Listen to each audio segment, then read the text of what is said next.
Hello friends, நீங்க பார்த்துட்டு இருக்கிறது ஹரிஷ் வாய்ஸ். இன்னைக்கு இந்த வீடியோல நம்ம என்ன பார்க்க போறோம்னா, you and I are polar opposite season 1 episode 4. உங்களுக்கு இந்த எபிசோட் பிடிச்சிருந்தா மறக்காம உங்க ஃப்ரெண்ட்ஸ்க்கு எல்லாருமே ஷேர் பண்ணிட்டு, அப்படியே வீடியோக்கு ஒரு லைக் தட்டி விட்டுருங்க. ஏன்னா, அப்பதான் எனக்குமே வீடியோ போடுறதுக்கு ஒரு மோட்டிவேஷனா இருக்கும். நீங்க இந்த அனிமேவை கம்ப்ளீட்டா பார்க்க ஆசைப்பட்டீங்கன்னா, பிளேலிஸ்ட்டோட லிங்க் கீழ டிஸ்கிரிப்ஷன்ல குடுத்துருக்கேன். மறக்காம செக் பண்ணி பாருங்க. அண்ட் அது மட்டும் இல்லாம, இன்னொரு சேனல் ஹரிஷ் வாய்ஸ் தமிழ் அப்படிங்கிற இன்னொரு சேனலுமே பார்த்தீங்கன்னா, நான் கிரியேட் பண்ணி வச்சிருக்கிறேன். அதில பழைய வீடியோஸ் எல்லாம் அப்லோட் பண்ணிக்கிட்டு இருக்கிறேன். பழைய சீரிஸ் எல்லாமே. உங்களுக்கு அந்த சேனல பார்க்கணும் அப்படின்னு ஆசைப்பட்டீங்கன்னா, அந்த சேனலுமே நான் டிஸ்கிரிப்ஷன்ல குடுத்துருப்பேன். மேபி குடுத்துருப்பேன். இல்லைன்னா, சேனலோட டேஷ்போர்ட்லயே போய் பாருங்க. அது கண்டிப்பா இருக்கும். சரி, வளவளன்னு பேசாம வாங்க நம்ம இன்னைக்கான எபிசோடுக்குள்ள போயிரலாம். எபிசோடோட ஸ்டார்ட்டிங்லயே சுசுகி, சட்டோ, வத்தனாபே இவங்க 3 பேருமே ஒண்ணா உட்காந்து கலந்துரையாடிக்கிட்டு இருக்கிறாங்க. என்னன்னு, இந்த மாசம் எக்ஸாம் முடிஞ்சதுக்கப்புறம் சம்மர் ஹாலிடேஸ் வரப்போகுது. நான் என் ஆளு கூட எங்கெல்லாம் வெளிய போலாம் அப்படின்னு முடிவு எடுத்துக்கிட்டு இருக்கிறேன்னு சுசுகி உளறிக்கிட்டு இருக்கிறா. அடியே கள்ளி! முதல்ல உளறுறது இருக்கட்டும்டி. முதல்ல பரீட்சையில பாஸ் ஆகணும், வேலைய பார்க்கணும்ல. நமக்கு டெர்ம் எக்ஸாம் இனிமே தான் ஆரம்பிக்க போகுது அப்படின்னு சட்டோ சொன்னதுக்கப்புறம், அத வேற ஏன்டி ஞாபகப்படுத்தி விட்டீங்க அப்படின்னு சொல்றா. ஸோ நம்ம கோம்பனும் இருக்காப்புல சோசியல் டீச்சரு. ஸோ அவருமே பாடம் எடுத்து முடிச்சதுக்கப்புறம், இதுதாம்மா பாடம். உங்க எல்லாத்துக்குமே டவுட் இருந்துச்சுன்னா கேளுங்க. இல்லைன்னா பரீட்சைக்கு படிங்க அப்படின்னு அவரும் சொல்லிட்டாப்புல. சரி படிக்கலாமா அப்படின்னு சட்டம் வந்து கேட்கும்போது, இவ பாட்டுக்கு உளர ஆரம்பிக்கிறா. ஏன்டி நம்ம சார் சொல்லிக் குடுத்ததெல்லாம் தலைகீழா படிச்சு பார்த்தாலும் ஒரே மாரி தான் இருக்குமா? இல்ல ஒரே மாரி படிச்சு பார்த்தா தலைகீழா இருக்குமா? அப்படின்னு அவளும் உளர ஆரம்பிச்சுட்டா. ஐய்யய்யோ! இவளுக்கு பைத்தியம் முடிச்சுக்கிச்சுன்னு நெனைக்கிறேன். இப்ப என்ன பண்றது? அப்படின்னு சட்டவும் கேட்கும்போது, அதே பைத்தியக்காரத்தனமான கேள்விய டானி கிட்ட கேட்கும்போது, டானியுமே எனக்கு இத பத்திலாம் எதுவுமே தெரியாது அப்படின்னு அவனும் சொல்லிட்டானா. இன்னொரு பக்கம் நம்ப யமாடா வந்து கேட்கும்போது, அவன்லாம் எதுவுமே தெரியாது அப்படின்னு சொல்லிட்டான். மறுபடியும் என் நோட்ஸ் எல்லாம் நீ காப்பி அடிக்கிறதுக்கு கேட்டுக்கிட்டு இருக்கிறியா? காப்பி எல்லாம் அடிக்கிறனா அடிச்சுக்க. ஆனா எனக்கு நான் ஸ்டடி செஷனுக்கு நான் போயாகணும். அதனால நான் போய் படிக்கணும் அப்படின்னு சொல்லும்போது, "ஏய் டானி, நீ எங்களோட படிக்க வரையாடா?" அப்படின்னு கேட்கும்போது, "இல்ல நான் வரல" அப்படின்னு அவனும் போயிட்டான். என்னது பையன் மூஞ்சில அடிச்ச மாரி பேசிட்டானே! ஒரே அசிங்கமாயி போச்சு அப்படின்னு சொல்றாங்க. "ஏய் நீங்க தப்பா நெனச்சுக்கிட்டு இருக்கிறீங்க. அவன் லைப்ரரியில வேலை செய்றான். அதனால தான் அவன் அங்க போய் வேலை பார்ப்பான்" அப்படின்னு சுசுகி சொல்லும்போது, "அப்படின்னா சரி நாமளும் போய் லைப்ரரியிலேயே வேலைய பார்ப்போம்" அப்படின்னு இவங்க எல்லாருமே புக்க தூக்கிட்டு லைப்ரரிக்கு வந்துட்டாங்க. ஏன்னா நோட்ஸ் காப்பி பண்ணதுக்கு அப்புறம் தான் இவங்களால படிக்கவே முடியும். ஒருத்தனுக்கோசரம் தான் எல்லாருமே இங்க வந்திருக்காங்க. யாருக்கு? வத்தனாபிக்காக அண்ட் யமடாவுக்காகவும் தான். ஸோ இப்போ இவங்க எல்லாருமே நோட்ஸ் காப்பி அடிச்சுக்கிட்டு இருக்கிறாங்களா? "ஏன்டா நோட்ஸ் காப்பி அடிக்கிறதுக்கே உனக்கு தூக்கம் இப்படி வருது. என்ன பண்ற நீ?" அப்படின்னு எல்லாருமே அவன புடிச்சு திட்டிக்கிட்டு இருக்கிறாங்க. ஐயோ! இந்த மாரி லைப்ரரியில வேலை செய்ற பையன காதலிக்கணும்னு எனக்கும் எவ்வளோ ஆசை தெரியுமா? அப்படின்னு சொல்லிட்டு வத்தனாபி ஒரு பக்கம் புலம்பிக்கிட்டே இருக்கும்போது, "ஹேய் அவன் ஏன் ஆள்றி வெளுத்து புடுவேன் பாத்துக்க" அப்படின்னு இங்க டவுட் இருக்கும்போது நம்ம சுசுகி பேச பேச நம்ம யமாடா அப்புறம் வத்தனாபி 2 பேருமே சேர்ந்து, "ஏய் எனக்கு ஒரு டவுட் அத சொல்லித் தரியா டானி?" அப்படிங்கிற அவங்க கிட்ட போய் டவுட் கேட்டுக்கிட்டு இருக்கிறான். இன்னொரு பக்கம் நம்ம சுசுகிக்கு பார்க்கும்போது மனசுக்கு அப்படியே ரொம்பவே சந்தோஷமா இருக்குது. "என்னடி இப்படி குலுங்கிக்கிட்டு இருக்கிற?" அப்படின்னு சட்டோ கேட்கும்போது, "என் ஃப்ரெண்ட்ஸ் எல்லாரும் என் லவர் கூட கம்ஃபோர்ட் ஆகுறத பார்த்தா எனக்கு சந்தோஷமா இருக்குது. அதனால தான்" அப்படின்னு இவளும் ரொம்பவே சந்தோஷமாகிக்கிட்டு இருக்கிறா. இவனுமே ஒரு காலத்தில நம்ம கூட்டத்தில ஒண்ணு சேருவானா அப்படின்னு டவுட்ல இருந்தேன். இப்போ ஒண்ணு சேர்ந்துட்டான் அப்படிங்கிறியா? அப்படின்னு சட்டோ கேட்கும்போது, "ஆமா, ஆமா" அப்படின்னு சுசுகி சொல்றா. "ஏய் இங்க பார்த்தியா? எனக்கு டனி எல்லா டவுட்டையும் கிளியர் பண்ணி குடுத்துட்டான். இதுக்கு மேல நான் வீட்டுக்கு போறது ஒண்ணு தான் பாக்கி. வீட்டுக்கு போயிட்டு ரிவைஸ் மட்டும் பண்ணா போதும். எல்லாமே பக்காவா முடிஞ்சுது. அது மட்டும் இல்லாம அவன் டோக்கியோக்கு போறத பத்தியெல்லாம் பேசிக்கிட்டு இருக்கிறான்" அப்படின்னு வத்தனாபி சொன்னதுக்கப்புறம், இதெல்லாம் கேட்டுக்கிட்டு இருக்கானா அந்த பரதேசி. "டேய் யமாடா உன்ன பொளக்க போறேன்டா" அப்படின்னு சொல்லிட்டு யமாடாவ புடிச்சு திட்டிக்கிட்டு இருக்கிறான். ஸோ நம்ம சுசுகி அப்படி வந்து திட்டிக்கிட்டு இருக்கும்போது, ஒரு வழியா அவங்க வேலையெல்லாம் முடிச்சுட்டாங்க. வேலை முடிஞ்சுச்சு. "நம்ம ஏதாவது குடிக்க போலாம் வாங்க" அப்படின்னு சொல்லிட்டு எல்லாரும் ஜாலியா போய்க்கிட்டு இருக்கிறாங்க. இன்னொரு பக்கம் சட்டோ அப்புறம் டானி இவங்க 2 பேரும் பேசிக்கிட்டு இருக்கிறாங்க. "உனக்கு என்னாச்சு? ஏன் ஒரு மாரி இருக்கிற?" அப்படின்னு கேட்கும்போது, "ஏய் அதெல்லாம் ஒண்ணும் இல்ல. டேய் பசங்களா நம்ம எல்லாரும் ஒண்ணா சேர்ந்து தான் போறோம். என்ன குடிக்கல?" அப்படின்னு கேட்கும்போது, நம்ம சுசுகி அப்புறம் டானி 2 பேருமே ஒரே மாரி விதமான ஜூஸ சொல்றாங்க. ஜூஸ் மட்டும் இல்லாம பைத்தியக்காரத்தனமா ஏதோ நம்ம சுசுகி சொல்லியிருப்பாள்ல, அதையே இவனும் திரும்ப சொல்றானா, "பரவால்ல, நீ என்னதான் சுசுகி காதலிக்கிற மாரி இருந்தாலும், சில சமயம் ஒரு பைத்தியக்காரத்தனம் தான் பண்ணியாகணும். ஏன்னா குரங்குக்கு வாக்கப்பட்டா மரத்துக்கு மரம் தாவி தானே ஆகணும்" அப்படின்னு இவளும் சொல்லிக்கிட்டு இருக்கிறா. "ஏய் என்ன பத்தி தானே பேசிக்கிட்டு இருந்த? சொல்லு சொல்லு சட்டோ" அப்படின்னு சொல்லும்போது, "அப்படிலாம் எதுவும் இல்ல. வா நம்ம கம்முனு போய் சாப்பிடுற வேலைய பார்க்கலாம்" அப்படின்னு இங்க பேச்ச நிறுத்திட்டு எல்லாருமே பீச்ல இறங்குறாங்க. அதாவது ஒண்ணா சேர்ந்து டிசைட் பண்ணி சாப்பிடுறதுக்கு போறாங்க. சாப்பிட்டு முடிச்சுட்டாங்க. அண்ட் அன்னைக்கு ராத்திரியே ஒரு முக்கியமான வேலை. ஏன்னா டிஸ்கவுண்ட் கூப்பன் ஒண்ணு இருக்குது. அந்த டிஸ்கவுண்ட் கூப்பன் முடியறதுக்குள்ள கடையில குடுத்து அத பொருளா மாத்தியாகணும். அதனால நம்ம சுசுகி வேகமா போறா. அண்ட் அவங்க அம்மாவுமே "டாய்லெட் பேப்பர் தீர்ந்து போச்சு. அதையும் வாங்கிட்டு வந்துருமா டிஸ்கவுண்ட்ல" அப்படின்னு அவங்க அம்மா சொல்றாங்க. அண்ணங்காரனும் "பரவாயில்லையே பொறுப்பா ஒரு பொறுக்கி வேற வெளிய போகுது" அப்படின்னு தங்கச்சிய புடிச்சு கலாய்ச்சிக்கிட்டு இருக்கிறான். "நீ மூடிட்டு போடா" அப்படின்னு இவங்க அண்ணன் தங்கச்சி சண்டை போட்டுக்கிட்டு இருக்கிறாங்களா.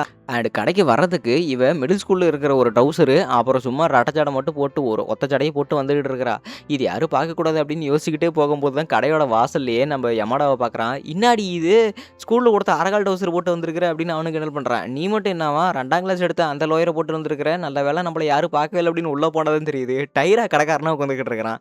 ஸோ அவன் இங்க தான் வேலை செஞ்சுக்கிட்டு இருக்கிறான். டேய் நீ இங்க தான் வேலை பார்த்துக்கிட்டு இருக்கிறேன்னு கேட்கும்போது, பரவால்ல நம்ம கூட இருக்கிற பசங்கலாம் இப்படி முன்ன பின்ன தெரியாத வேலையில இருக்கவறது அசிங்கமா சொல்லிக்கிட்டே எப்புட்றா நம்ம ஃப்ரெண்ட்ஸ் நம்மகிட்ட ஒவ்வொரு வேலை பண்றத அசிங்கமா நெனச்சா அப்புறம் எப்படி அப்படின்னு சொல்லிட்டு யமடா கேட்கும்போது, சரி உங்களுக்கு என்ன வேணுமோ சொல்லுங்க. எனக்கு மட்டும் வேலை வைக்காதீங்க அப்படின்னு சொல்றானா. டேய் என்னதான் டாய்லெட் பேப்பர் வாங்குற மாரி இருந்தாலும் எனக்கு ஒரு மாரி சங்கட்டமா இருக்குதுடா. நம்ம ஃப்ரெண்ட்ஸ் கிட்ட இப்படி பில் போடுறதுக்கு அப்படின்னு சொல்லிட்டு 2 பேரும் பில் போட்டுட்டு சரி ஓகேடா அப்படின்னு 2 பேருமே வெளிய வந்துட்டு ஐஸ்கிரீம் சாப்பிட்டுக்கிட்டு இருக்கிறாங்க. அடேங்கப்பா! நம்ம சோசியல் டீச்சர் ஐஸ்கிரீம் டெசிஷன் உண்மையிலேயே ரொம்ப அற்புதமா இருக்குது. அது மட்டும் இல்லாம கொஞ்ச நேரத்துக்கு முன்னாடி மழை பெஞ்சிருக்க மாட்டிருக்குது. இந்த மண் வாசனையே ரொம்பவே சூப்பரா இருக்குதுல்ல அப்படின்னு சுசுகி சொல்றா. மண் வாசனையா? என்ன வாசனடி? எனக்கு ஒண்ணுமே தெரியலன்னு கேட்கும்போது, குடிக்கிறக்க போது இவங்கட்டலாம் சொன்னது ஏன் தப்பு தான்டா அப்படின்னு இவளும் புலம்பிக்கிட்டு இருக்கிறா. ஏய் போலீஸ் வராங்களாட்டுருக்குதுடா ஓடிர்றா. இந்த நேரத்தில நம்ம வெளிய வரவே கூடாதுல்ல. சின்ன பசங்க வெளிய வரக்கூடாது அப்படின்னு 2 பேரும் பயந்தடிச்சு ஓடுறாங்க. யாருன்னு பார்த்தா நம்ம வத்தனாபே. நீ என்னாடி இந்நேரத்தில ஸ்கூட்டி எடுத்துட்டு வந்திருக்கிறன்னு கேட்கும்போது, நீங்க கூட தான் பொருள் வாங்க வந்தீங்களா? நானும் பொருள் வாங்கத்தான் வந்தேன். அதனால இந்த இடத்துல நானும் பைக் எடுத்துட்டு ஹெல்மெட் போட்டு வந்தேன். என்ன போலீஸ் நெனச்சு பயந்து ஓடிட்டீங்களான்னு கேட்கும்போது, அதெல்லாம் ஒண்ணும் கிடையாது அப்படிங்கிறாங்க. நல்ல வேளை இந்த ரம்பாடி இப்போ இப்படி வந்திருக்கிறா. இதுவே இவன் ஆளு டானி இங்க வர மாரி இருந்தா என்ன பண்ணியிருப்பா தெரியுமா? அப்படின்னு வத்தனவி கலாய்க்கும்போது, அதுக்கு அவசியமே கிடையாது. ஏன்னா டானி இந்த மாரி சமயத்துல அவன் வெளியவே வரமாட்டான். அவன் இந்த மாரி வெளிய சமயத்துல வரதுக்குள்ள நான் வீட்டுக்கு போயிருவேன் அப்படின்னு சொல்றதுக்குள்ள, கரெக்ட்டா பின்னாடி டானிய வந்து நிக்கிறான். அடடா! சுசுகி அப்படின்னு சொல்றதுக்குள்ளேயே கண்ண மூடி கண்ண திறக்கறதுக்குள்ள பொண்ணு ஓடி போயிட்டா. இந்த இடத்துல இப்போ சுசுகி இருந்தாலுன்னு கேட்கும்போது, சுசுகி எல்லாம் இங்க கிடையாது. இங்கெல்லாம் யாரும் கிடையாது. நீ பாட்டுக்கு உள்ள போய் பொருள் வாங்கிட்டு வா. நான் அதுக்குள்ள இங்க வெயிட் பண்ணிக்கிட்டு இருக்கிறோம் அப்படின்னு 2 பேரும் பேசி அனுப்பிச்சு விட்டாங்க. ஏன்னா, இந்த அரக்கால் டவுசர்ல அவள இவன் பார்க்கக்கூடாது அப்படின்னு அவ முழு நம்பிக்கையோட இருந்தா. ஆனா பையன் வந்தோனே அவள நம்பிக்கை சுக்குநூறா உடைஞ்சிருச்சுல. அவனும் கடைக்குள்ள போனதுக்கப்புறம், "ஏய் சுசுகி அவன் கடைக்குள்ள போயிட்டான்டி. நீ சீக்கிரம் ஓடிரு. இதுதான் சரியான சமயம்" அப்படின்னு நம்ம யமாடா, வத்தனாபி 2 பேருமே வழி அனுப்பிச்சு விட்டாங்க. இவளுமே மூச்சடங்கி ஓடிக்கிட்டு இருக்கிறா. "என்ன மன்னிச்சிரு டானி. உன் கூட டைம் ஸ்பெண்ட் பண்ணணும்னு ஆசையா தான் இருக்குது. ஆனா இந்த முகரைய வச்சுக்கிட்டு என்னால கண்டிப்பா உன்கிட்ட இப்படி இருக்க முடியாது" அப்படின்னு அவளும் ஜடை எல்லாமே பிரிஞ்சு போய் பரட்டையாட்ட ஓடிக்கிட்டு இருக்கிறா. ஆனா அவன் சைக்கிள்ல வந்திருக்கானே. "ஏய் இப்ப எதுக்காக என்ன பார்த்து நீ ஓடிக்கிட்டு இருக்கிற சுசுகி? கொஞ்ச நேரம் நில்லு" அப்படின்னு அவனும் அசால்ட்டா நிக்கிறானா. இவ்வளோ நேரம் மூச்சு வாங்கிட்டு ஓடி வந்தது வீணா போச்சே அப்படின்னு அவளும் அழுதுகிட்டு இருக்கிறா. "எதுக்காக நீ என்ன பார்த்து இப்படி ஓடிக்கிட்டு இருக்கிற?" அப்படின்னு டானி கேட்கும்போது, "அது ஒண்ணும் இல்ல. நான் இந்த மாரி சமயத்துல என்னை யாரும் பார்க்கக்கூடாதுன்னு ஆசைப்பட்டேன். அதனால தான் நானும் உன்ன பார்த்து ஓடிக்கிட்டு இருந்தேன்" அப்படின்னு சுசுகி சொல்லிக்கிட்டு இருக்கிறா. "ஏன் என்ன பார்த்து ஓடுற? நீ இந்த மாரி ட்ரவுசர் போட்டுருக்கிறத யமாடா மட்டும் பார்க்குறானே அதுக்கு என்னன்னு?" கேட்கும்போது, "யமாடா அவன் சின்ன வயசுலேருந்து என் கூட படிச்சுக்கிட்டு இருக்கான்டா. அதனால தான் அதில தான் எந்த பிரச்சனையும் கிடையாது" அப்படிங்கிறாங்க. "அப்படியா? சரி அப்படின்னா நம்ம வத்தனாபி அப்புறம் டைரா அவங்களுக்கு ஏதாவது பிரச்சனையான்னு?" கேட்கும்போது, "அது எனக்கு ஒன்னும் பிரச்சனையே கிடையாது" அப்படிங்கிறான். சரி ஓகே. அவங்களுக்கெல்லாம் எந்த பிரச்சனையும் கிடையாது. ஏன்னா, அவங்க எல்லாருமே நான் பார்க்காத ஒரு சுசுகிய பார்க்குறாங்க. எனக்கும் அது ஆசையா இருக்குதுல்ல அந்த மாரி விஷயத்தெல்லாம் பார்க்கணும் அப்படின்னு இவனும் சொல்றானா, "இங்க பார்றா உன் கண்ணுக்கு முன்னாடி ஒரு அழகான பிளேட்டு, ஒரு அசிங்கமான பிளேட்டு.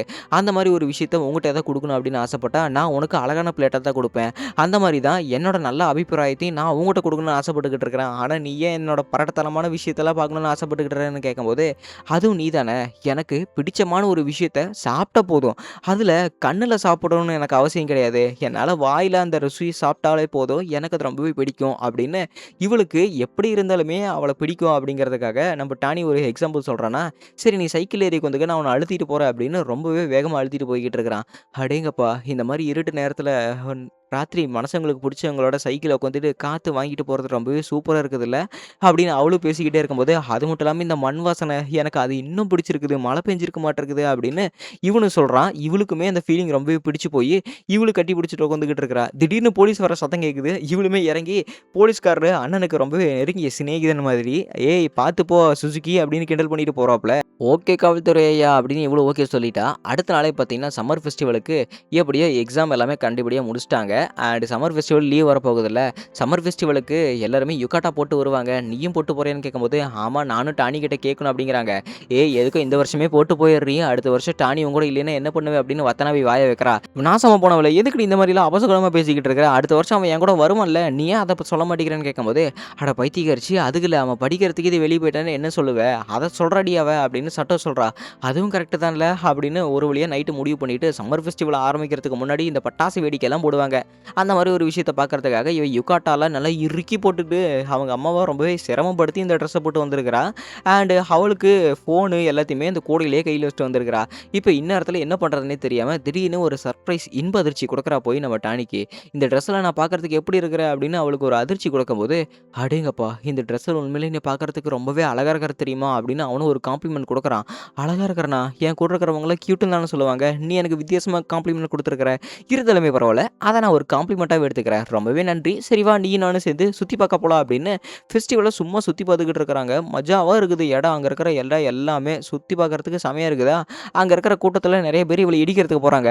"ஏய் இங்க பாரு பார்த்து வா, அவங்க எல்லாரும் உன்ன இடிக்க போறாங்க" அப்படின்னு அவன் முதுகுலயுமே பார்த்தீங்கன்னா, இறுக்கி கட்டி பிடிச்சு, "இந்த பக்கம் போலாம் வா" அப்படின்னு கூப்பிடுறான். சரி ஓகே, இதுக்கு மேல நீ நானும் ஒண்ணா சேர்ந்து போலாம் வா அப்படின்னு அவ கைய பிடிக்கும்போது, இவனுமே பார்த்தீங்கன்னா, சரி வா அப்படின்னு 2 பேருமே கை கோர்த்து முன்னாடி போய்க்கிட்டு இருக்கிறாங்க. ஐயோ! என்னோட சந்தோஷத்துக்கு அளவே கிடையாது. நான் இன்னைக்கு எவ்வளவு சந்தோஷமா இருக்கிறேன் தெரியுமா? அதனால இன்னைக்கு பிடிச்சது எல்லாத்தையுமே நான் சாப்பிட போறேன் அப்படின்னு சொல்லிட்டு, கூட வெளிய வந்து ஏதாவது பண்ணுவான்னு பார்த்தா, ஆனா பயபுள்ள நல்லா பிடிச்சது எல்லாமே சாப்பிட்டுட்டு, பிடிச்சது எல்லாமே செஞ்சுட்டு, அவ பாட்டுக்கு ஜாலியா இருக்கிறா. ஸோ இந்த மீன் பிடிக்கிறதெல்லாம் இந்த ஒரு ஃபைபர் கிளாஸ்ல கண்ணாடிய மாரி வச்சு எல்லாம் பிடிப்பாங்கல்ல, அந்த மாரி வச்சு பிடிக்கிறதுல டானி எக்ஸ்பர்ட்டா இருப்பானாட்டுருக்குது. 2 கோலி குண்டு பார்த்தீங்கன்னா, இவன் ஈஸியா புடிச்சு வச்சுட்டான். இது 2மே உனக்கு குடுக்கலான்னு ஆசையா இருந்தேன். பட் இருந்தாலுமே பரவால்ல. இந்தா இந்த கை கழுவுறக்கு டிஷ்யூ பேப்பர் கூட நான் எடுத்துட்டு வந்திருக்கிறேன் அப்படின்னு எல்லாத்துக்குமே வெல் ப்ரிப்பேர்டா வந்திருக்கிறா. பரவாயில்லையே! நீ எல்லாமே நல்லா வெல் ப்ரிப்பேர்டா தான் வந்திருக்கிற அப்படின்னு 2 பேரும் பேசிக்கிட்டு இருக்கிறாங்க. ஆனா திடீர்னு நம்ப சுசுகியோட கண்ணுக்கு 2 கப்புள்ஸ் தெரியிறாங்க. கப்புள்ஸ்னா என்ன மாரி? இருட்டு ஓரத்துல கசமுசா கசமுசா பண்ணிக்கிட்டு இருக்கிறாங்க. ஐய்யய்யோ! என்னது இது? இந்த மாரி சமயத்துல இந்த விஷயத்த பார்த்தா மட்டும் எனக்கு ஒரு மாரி படபடன்னு ஆகுதே. அவங்க இந்த மாரி பண்றதுனால நான் பண்ணுமா? இல்ல நான் அப்படி பண்றதுனால அவங்க அப்படி பண்றாங்களா? எனக்கு ஒண்ணுமே புரியல. இப்ப நான் என்னலாம் பண்ணிக்கிட்டு இருந்தேன், அத யோசிச்சு பார்த்தா தான் எனக்கே தெரிய வருது அப்படின்னு, இவ சரியா தான் எல்லாமே பண்ணிட்டு வந்திருக்கிறா. அந்த மாரி அவசகுணமாலாம் எதுவும் பண்ணல. இவளுக்கு அப்படி தோணியிருக்குது. ஏன்னா, இவ உனக்கிட்ட ஒரு முக்கியமான விஷயத்த நான் காட்டப் போறேன் அப்படின்னு நம்ம டானி அவன் வாட்ச பார்த்துட்டு தனியா எங்கேயோ கூட்டிட்டு போய்க்கிட்டு இருக்கிறான். அடேங்கப்பா! இது என்ன இடம் அப்படின்னு அவளுமே ஆன்னு வாய பொளந்து இங்க பின்னாடி வந்துகிட்டு இருக்கிறா. இங்கேன்னு ஏகப்பட்ட பேர் இருக்கிறாங்க. இங்க இது என்ன இடம்? எனக்கு ஒண்ணுமே புரியலையே. நான் இது என்னன்னு இவன்ட்ட கேட்கறதுக்குள்ள, எனக்கு ஒரு மாரி எம்பாரஸ் ஆயிடுச்சுன்னா என்ன பண்றதுன்னு கேட்கறதுக்குள்ளயே பார்த்தீங்கன்னா, அந்த இடத்துல பட்டாசு வெடிக்குது. ஏன்னா, அங்க ஊர் திருவிழால வெடிக்கிற பட்டாசு எல்லாமே இந்த இடத்துல இருந்து பக்காவா நல்லாவே தெரியும். அடேங்கப்பா! பட்டாசெல்லாம் உண்மையிலேயே அற்புதமா இருக்குது. நான் இத ஒரு ஃபோட்டோ எடுக்க போறேன் அப்படின்னு ஃபோட்டோ எடுக்க பார்த்தா தெரியுது. அது ரொம்பவே தூரமா இருக்குது. இவளால ஃபோட்டோவே எடுக்க முடியல. இவ ஃபோன்ல கேமரா குவாலிட்டி என்னமோ தெரியல. அந்த அளவுக்கு மொக்கையா இருக்குது. அடடா! எனக்கு தெரியல. நான் இத கீழயே வச்சர போறேன் அப்படின்னு அவ பேக்ல போடுறதுக்கு முன்னாடி 2 பேருமே ஃபோன் கீழ விழுக போறதுக்கு முன்னாடி பிடிக்கிறாங்க. 2 பேருமே ரொம்பவே பக்கத்துல நெருங்குறாங்க. Just miss. விட்டா கிஸ் அடிச்சிருந்திருப்பாங்க. இன்னொரு பக்கம் சுசுகி எல்லாமே மூச்சு இறங்கிச்சுக்கிட்டு இருக்குது. ஐயய்யோ! இப்போ நான் கரெக்ட்டா கிஸ் அடிச்சிருப்பேன்ல. நான் ஜஸ்ட் மிஸ்ஸு. ஆமா ஒரு நிமிஷம் இரு. நாங்க கப்புள் தானே. நாங்க கிஸ் அடிச்சா எனக்கு என்ன ஆக போகுது? ஆக்சுவலி கிஸ் அடிக்கணும்ல அப்படின்னு இவளும் யோசிச்சுக்கிட்டு இருக்கிறா. அடுத்த தடவ நம்ம சரியான ஒரு இடத்துல பார்த்துட்டு 2 பேரும் ஒண்ணாவே இருக்கலாம் அப்படின்னு சொல்றானா. என்னது ஒண்ணா இருக்கலாமா? நீ என்ன சொல்ல வர? 2 பேரும் ஒண்ணா அடுத்த தடவ ஒண்ணா சேரணும் அப்படின்னா என்ன கிஸ் பண்ண சொல்றியான்னு கேட்கும்போது, இல்ல அடுத்த தடவ அடுத்த வருஷம் வான வேடிக்கைகள் நடக்கும்போது நீ நானும் ஒண்ணா பக்கத்துல போய் நின்னு பார்க்கலாம் அப்படின்னு சொல்றானா. அப்படின்னா அடுத்த வருஷம் பிளானிங்ல அவன் என்ன வேண்டிக்கிட்டு இருக்கிறான். அப்படின்னா அடுத்த வருஷமும் நான் இவன் கூட ஒண்ணா சேரணும்னு ஆசைப்படுறானாட்டுருக்குது. இத விட எனக்கு வேற என்ன வேணும்? அப்படின்னு இவளுமே உச்சகட்ட சந்தோஷத்துல இருக்கிறா. அதோட இந்த எபிசோடு முடிக்கப்படுது.